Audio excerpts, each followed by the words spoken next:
May sumabotahe. ABS-CBN nagsalita na. Ilang araw nang pinag-uusapan sa apat na sulok ng showbiz na hanggang December 2024 na lang ang It's Showtime sa GMA7 na nagsimula noong April 6. Ibabalik na raw ang noontime show ng GMA7 ngayong bumalik na sa Television and Production Exponent o TAPE Incorporated ang dating executive na si Miss Malu Choa Fagar bilang President at CEO.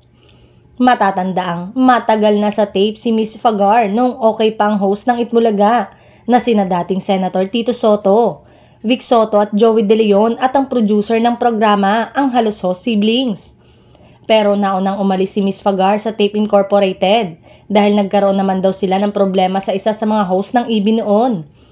Natanong nga sa taga It's Showtime kung totoo ang chikang hanggang December na lang ang programa nila sa GMA7 pero walang sumagot. Pero nakausap ng TV reporter na si MJ Felipe, ang main host ng It's Showtime na si Vice Ganda, at sinabi niya na may sumasabotahe sa host. Well, there really was or there really is a demolition job against It's Showtime.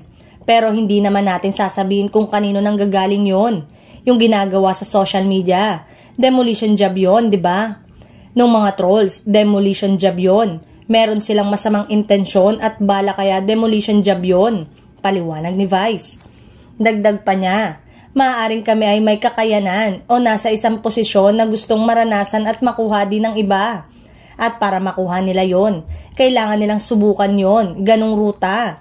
Kailangan natin mabasag at makuha yung ganon at kung anong meron sa kanila. Samantalang, 15 years na ang It's Showtime at marami na itong pinagdaraanan tulad ng mga suspensions mula sa MTRCB. Mga host na nawala na at may mga bagong papasok. Backlash pero nananatiling nakatayo pa rin ang noontime show ng Kapamilya Channel. We just have to deal with it and we just have to keep on going. Kaming lahat sa dami ng pinagdaraanan namin. I believe that our team is strong enough to be able to battle all these negativities, challenges, and threats together. It will be hard kung hindi kami magkakasama. Kaya yun ang lagi naming pinapanatili at tinatawid. Kailangan magkakasama tayo. Say naman ni Vong, wala naman talagang perpekto. May mga pagkakamali. Sa dami mong ginawa na tama, isang pagkakamali lang na nagawa mo.